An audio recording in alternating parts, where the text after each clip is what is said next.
नमस्कार. मित्रमंडळींनो, तुम्हाला माहिती आहे मी नवीन-नवीन असे विषय घेऊन येतो जे तुम्हाला खूप काही नॉलेज देतात. तर आपण बऱ्याच वेळा असं ऐकतो की मुलगी पळाली किंवा म्हणजे नवरी पळाली, कोणाची मुलगी पळून जाते, तर कोणाची मंडपमध्ये नवरी मुलगी पळून जाते. असे व्हिडिओ भरपूर बघितले. पण तुम्ही असा एक व्हिडिओ बघणार आहे की भर मंडपातून नवरा पळाला. असे भरपूर प्रकार होतात, तुमच्या आजूबाजूला घडत असतील. तुम्हाला कुठे असं काही आढळलं तर मला कृपया सांगा, म्हणजे मी इतर लोकांपर्यंत ते पोचवू शकतो. मी जास्त काही मसाला वगैरे लावून सांगणार नाही, किंवा एक थोडक्यात फक्त सांगतोय काय स्टोरी झाली ती. की मुंबईमधली घटना आहे ही. मी एरिया सांगत नाही, पण मुंबईमधली घटना आहे. आणि ॲक्च्युअल काय आलं, मुलाचं एका लग्न होतं. लग्न वगैरे सगळे लोक जमली होती. मंडप असा नव्हता, एक शॉर्टकट लग्न होतं असं. आणि तिथे म्हणजे मुलगा पण मुंबईमधला होता आणि मुलगी पण मुंबईमधलीच होती असं. आणि एका ठिकाणी म्हणजे मुंबईपासून काही अंतरावरती असं ते लग्न होतं. तर झालं कसं की तिथे लग्नासाठी लोक वगैरे जमली, किरकोळ लोक होती, थोडक्यात लग्न होतं ते. आणि जमली वगैरे. आणि झालं कसं की नवऱ्याला एक व्यक्ती संशयाने बघताना आढळला. नवऱ्याला एक व्यक्ती संशयाने बघत होता. आणि सगळ्यात महत्त्वाचं गोष्ट, नवऱ्या मुलाला पण थोडं थोडं माहीत होतं की ती व्यक्ती आपल्याला संशयाने बघते. आणि सगळ्यात महत्त्वाचं, ती व्यक्ती त्याला ओळखीची वाटत होती.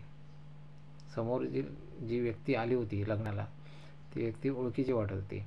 आणि इथेच एक मोठा प्रॉब्लेम झाला की त्या व्यक्तीने बरंच काही सांगितलं नंतर सांगितलं. पण मेन लग्न जेव्हा होतं त्यावेळी तो नवरा मुलगा होता ना, तो गायब होता. तो मुलगा नव्हता तिथे, तो भेटलाच नाही कोणाला, तो गायब होता. तर खूप वेळ झाला, भरपूर लोकांनी वाट बघितली, पण कोणाला तो नवरा मुलगा दिसला नाही. मग त्यांना समजलं की नवरा मुलगा पळाला असणार असं. आणि नंतर ती शंका खरी ठरली की नवरा मुलगा खरोखरच पळाला होता, हे नंतर समजलं जसा जसा टाईम होत गेला तसं तसं. तर नंतर तो जो कोण माणूस होता, त्या माणसाने सगळं भिंग फोडलं. त्या माणसाने सांगितलं सगळ्यांना. आधी तो बघत होता काय घडतंय काय वगैरे सगळं बघत होता. तर तो जो व्यक्ती होता, तो त्या नवऱ्या मुलाच्या जी बायको होती तिचा नातेवाईक होता. काय योग बघा. नाही तर तो जो कोण नवरा मुलगा होता तो लग्न करून मोकळा होणार होता, एका मुलीचं आयुष्य बरबाद होणार होता. कळलं ना. मी हे थोडक्यात सांगितलं आहे, मी मसाला वगैरे लावला नाही किंवा काही नाही सांगितलं. फक्त एवढंच की याच्यावरून खूप काही लक्षात घेऊ शकता. मी बऱ्याच वेळी सांगतो तुम्हाला की तुम्ही जे माझ्या यूट्यूबला म्हणा किंवा इतर ठिकाणी कुठेही, मी माझं आधी काळजी घेतो माझ्याकडून कुठे फ्रॉड होऊ नयेत म्हणून. तर कुठेही जरी तुम्हाला एखादा कॉन्टॅक्ट भेटत असेल तर त्याची खात्री करा, किंवा कोणी जर स्थळ सांगितलं तर त्याची खात्री करा. कारण असे बरेच प्रकार असतात की चुकीचे प्रकार आज घडत आहेत. बऱ्याच लोकांचे घटस्फोट क्लिअर झाले नाही आहेत तरीसुद्धा लग्न करण्याच्या मार्गावर असतात लोक. तर काही मंडळींचे कसे आर्थिक प्रॉब्लेम असतात, म्हणून ते काही लग्न करण्याच्या उद्देशाने, लुटण्याच्या उद्देशाने ते लग्न करतात. तर काही म्हणजे कसं, खूप वेगवेगळे प्रॉब्लेम असतात प्रत्येकाचे. तर त्यासाठी मी काही व्हिडिओ असे टाकलेत, नाही असं नाही, भरपूर व्हिडिओ टाकलेत लोकांना समजावं की असे प्रकार घडत आहेत. तर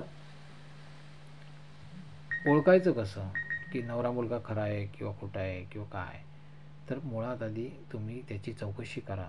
तुम्ही जरी एखादं स्थळ आलं, आपल्याला वाटतंय की हा सुटेबल आहे, चांगला कमाईदार आहे, किंवा भरपूर म्हणजे त्याचं मागून बॅकग्राऊंड पण चांगलं आहे, आर्थिक बाबतीत सक्षम आहे, असं आपल्याला कळतं आणि आपण लगेच होकार देऊन टाकतो. पण तुम्ही होकार असा पटकन देऊ नका. लग्न आहे एकदाच करा, पण व्यवस्थित करा. आणि असं करा की तुमच्या लक्षात राहिलं पाहिजे तो क्षण, एवढं चांगलं करा. तर त्यामुळे कसं आहे की मुलगा असू देत नाही तर मुलगी असू देत, चौकशी करणं आपला हक्क आहे. तुम्ही चौकशी करा एकमेकांची, कारण ती तर केलीच पाहिजे. खूप असे प्रकार घडत आहेत की पहिल्यांदा सुरुवातीला बरं वाटतं, पण नंतर नंतर कळतं की बरेच गोष्टी चुकीच्या आहेत, हे नंतर कळतं आणि मग तो संसार विस्कळीत होतो. मग ते ते करू नका. त्याच्यासाठी कसं, समोरची जी पार्टी असेल त्याची चौकशी करा. उदाहरणार्थ जी व्यक्ती असेल त्या व्यक्तीचं लोकेशन पक्कं घ्या. एकमेकांचं आधार कार्ड म्हणा, लिगली जे डॉक्युमेंट असतात, शाळेचा दाखला म्हणा, की ते घेण्याचा प्रयत्न करा. ते घ्या. त्याच्यावर पत्ता आहे, तो पत्ता खरोखर आहे का बघा. अगोदर काय करायचं, अगोदर ते पत्ता घ्यायचा नाही. अगोदर त्यांना विचारायचं की तुम्ही तुमचा पत्ता सांगा, आणि मग त्यांना सांगायचं तुमचे जो आधार कार्ड किंवा कुठलं लिगली डॉक्युमेंट आहे का, ते लिगली डॉक्युमेंट घ्यायचं, त्याच्यावर पत्ता बघायचा. हे करा तुम्ही. हे केलं पाहिजे. तुम्ही विश्वास ठेवता ते तसं करू नका. हे बघा, नातं जोडायचं आहे, नातं जोडायचं आहे इथपर्यंत ठीक आहे, परंतु आयुष्याचं नातं जोडायचं आहे. त्याच्यामुळे एवढी जबाबदारी घेणं गरजेचं आहे. त्यांना सांगा तसं, म्हणजे त्या बाबतीत कल्पना द्या त्यांना, की सांगा की हे बघा आम्हाला तुमचं स्थळ आवडलं आहे, सगळं आहे, पण आपण लिगली आपण एकमेकांना डॉक्युमेंट जे काय ते शेअर करूया म्हणून सांगा. जेणेकरून कसं कुठे फ्रॉड होऊ नयेत हे सांगा. लिगली पत्ता घ्या त्यांचा जो काय आहे तो तो खरोखर आहे का खात्री करा. तिथे ते राहत आहेत का बघा, किंवा कोण भाड्याने राहत असेल तर त्याचं कॅरेक्टर बघा, जे काय आहे ते. आजूबाजूला चौकशी करायची. चौकशी केल्याशिवाय कधीही पाऊल उचलू नका. बरेच मंडळी असे सांगत आहेत की तुम्ही बाजूला चौकशी करू नका प्लीज, कारण ते तुम्हाला चुकीचं सांगणार असं सांगतात. पण तुम्ही तरीसुद्धा बाजूला चौकशी करा. जरी तसं सांगितलं तरीसुद्धा तुम्ही आजूबाजूला चौकशी करूनच भानगडीत पडा. कारण लग्न आहे. आपली मुलगी म्हणा किंवा आपला मुलगा हा काय वाऱ्यावर पडलेला नाही आहे. त्यामुळे कसं, ते खूप काळजी करूनच लग्न करा. कारण कसं, आपलं जे पाल्य आहे त्याचं नुकसान भविष्याचं होऊ नये याचा विचार करून लग्न करा. कारण प्रत्येकाला वाटतं की आपण जोपर्यंत आहोत तोपर्यंत आपल्या मुलांचं कल्याण व्हावं, पण ते कल्याण म्हणजे जीवनाचं कल्याण असू देत, इतर कल्याण नको. त्यामुळे कसं, त्याची काळजी घ्या. मी ही घटना अशी मला आली भरपूर, म्हणजे खूप अशा येतात घटना, आणि ही घटना जी होती ती थोडक्यात आठवत होती, आणि मला मसाला लावण्यात काही इच्छा नव्हती, म्हणून मी ती थोडक्यात मांडली आणि थोडक्यात सांगितली तुम्हाला. तर अशा घटना भरपूर असतात. तुम्ही एकमेकांना शेअर करा किंवा मला सांगा, म्हणजे मी ते इतर लोकांपर्यंत पोचवू शकतो. एक परत जे मॅट्रिमोनी साईट आहेत, जे विवाह केंद्राच्या वेबसाईट आहेत, त्या वेबसाईटवरती सुद्धा फसवणूक भरपूर होते. की त्या वेबसाईट कमाईच्या असतात, आणि कमाईच्या असल्यामुळे ते जे कोण विवाह चालक असतात ते जास्त प्रोफाईलच्या मागे लागतात, आणि भरपूर प्रोफाईल पाहिजेत. मग ते काय करतात, फेक प्रोफाईल पण अपलोड करत असतात, किंवा फेक कोणी केलं अपलोड तरी ते कोणी बघत नाही, ते आपलं तसंच डेटा ठेवतात वगैरे, असा प्रकार असतो. तर ते पण काळजी घ्या. प्रत्येक डेटाची चौकशी करणं तुमचा अधिकार आहे. डेटा चेक करा, कारण कुठे फसवणूक कोणाची तुमची होऊ नये आणि इतराची होऊ नये, त्यासाठीच तिथे मार्गदर्शन करा एकमेकांना. तर ते अवश्य करा. आणि जर माझे जे व्हिडिओ आहेत त्या व्हिडिओमध्ये मी बरीच स्थळं डायरेक्ट फोन नंबरशी टाकत असतो. कुठेही कमवायचा विचार नसतो माझा. मी फक्त एकदाच जाहिरात घेतो तेवढीच. त्या व्यतिरिक्त मी माझी कमाई काही नसते. मला त्या व्यक्तीचं लग्न झालं पाहिजे या उद्देशाने मी डायरेक्ट अपलोड करत असतो. त्यामध्ये मुलींचे फोन नंबर मी शेअर करत नाही. कृपया कुठलेही स्थळ बघितलं मुलींचं माझ्या व्हिडिओवर मी मध्ये मध्ये अपलोड करत असतो, नाही असं नाही, परंतु की ती मुलगी मी जाहिरात म्हणून टाकलेली नसते, हे लक्षात घ्या. आणि ते मुलींचे मी फोटो तर शेअर करतच नाही, नावं शेअर करत नाही. परंतु जर कुठलं स्थळ मी मुलीचं सांगितलं, कारण गरीब मुली पण बघतायत, श्रीमंत बघतायत, मी जास्त अपलोड करत बसत नाही, कारण मला त्याचा फायदा काय नाही, उलट माझा डेटा संपणार, आणि म्हणून ते अपलोड करत नाही मुलींचं. परंतु जर असं काही शेअर मी केलं, अपलोड केलं, तर ते तुम्ही ते गृहीत धरू नका. कारण तुम्हाला जर विश्वास असेल माझ्यावर तरच तुम्ही जाहिरात द्या, आणि जाहिरात तुमची लावल्यानंतर तुमचा फोन नंबर इतर मुलींना दिसणार, सगळ्या मुलींना दिसणार, एवढं लक्षात घ्या. आणि तुमचं लग्न आपोआप होणार. कारण समोरची जी मुलगी आहे तिला जर चालत असेल तर ती तुम्हाला डायरेक्ट कॉल करणार, आणि चालत नसेल तर कॉल करणार नाही. याचा अर्थ काय, जे लग्न होणार ते सक्सेस होणार. कुठे इतर ठिकाणी भटकण्यापेक्षा हे काम चांगलं आहे आणि इथे तुम्ही जाहिरात देऊ शकता.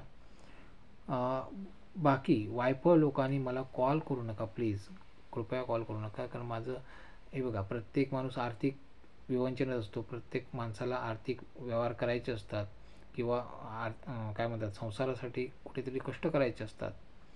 त्यामुळे मी इतर उद्योगाच्या मागे असतो. मी एकच घेऊन बसत नाही, मला अजून पण काही कामं आहेत. तर त्यामुळे मी कुठेतरी माझा संसार कसा चालेल या दृष्टिकोनातून मी प्रयत्न करत असतो.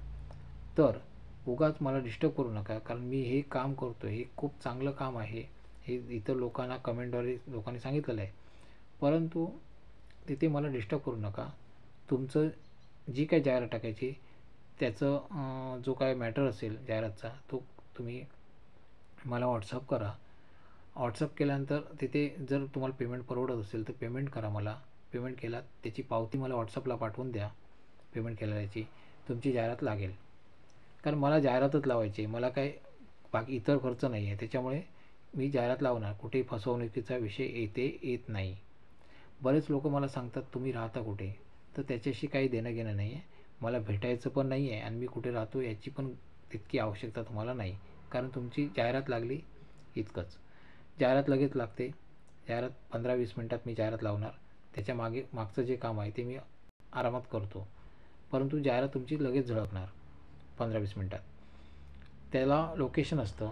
समजा मी गोव्यात राहतो आहे, तर तुम्ही जर दिल्लीला असाल तरीसुद्धा मी तिथलं दिल्लीचं लोकेशन लावणार. काही टॅग लावतो, त्याच्यामुळे लोक तिकडून बघतात, दिल्लीवरची लोक बघणार आणि तुमचं लग्न जमू शकतं. असं तो प्रकार आहे. तुम्ही अमेरिकेत राहिला असाल तर अमेरिकेतली टॅग लावणार मी. म्हणजे असं काही नाही की मी गोव्यात राहतो आहे मग खूप लांब होतं, असं बरेच लोक सांगतात. तर तसं काही नाही आहे. आजचं युग हे डिजिटल आहे. त्याच्यामुळे डिजिटल स्वरूपात खूप कामं होतात आणि पटपट होतात, हे लक्षात घ्या. आणि स्मार्ट वर्क आहे. तर त्याच्यामुळे कसं, तुम्ही जे इतर ठिकाणी 50 ठिकाणी भटकण्यापेक्षा एक ठिकाणी एकदाच जाहिरात लावा. कायमस्वरूपी जाहिरात देतो आहे मी, हे सगळ्यात महत्त्वाचं आहे. कारण बऱ्याच ठिकाणी एका दिवसाचे पैसे आकारले जातात. तो प्रकार मी करत नाही. मी कायमस्वरूपी जाहिरात घेतो आहे. त्यामुळे तुमचं लग्न 100% जमायलाच पाहिजे, हा उद्देश आहे माझा. आणि जर कोणाला पटत असेल तर तुम्ही शेअर करू शकता. आणि बऱ्याच लोकांना फुकटमध्ये स्थळं हवी असतील, फ्रीमध्ये, उदाहरणार्थ मुलींना पैसे मोजायची गरज नाही आहे. मुलींना जर फ्रीमध्ये स्थळं हवी असतील तर कृपया सबस्क्राईब करा. फक्त सबस्क्राईब करायचं बटन एक दाबा. तुम्हाला कळत नसेल तर कोणाकडून तरी ते करून घ्या. तुम्हाला आपोआप रोजच्या रोज तुम्हाला भरपूर स्थळं मिळत जातील, आणि ती पण फोन नंबर सहित. मग तुम्ही त्याच्यातलं कुठलं सिलेक्ट करा.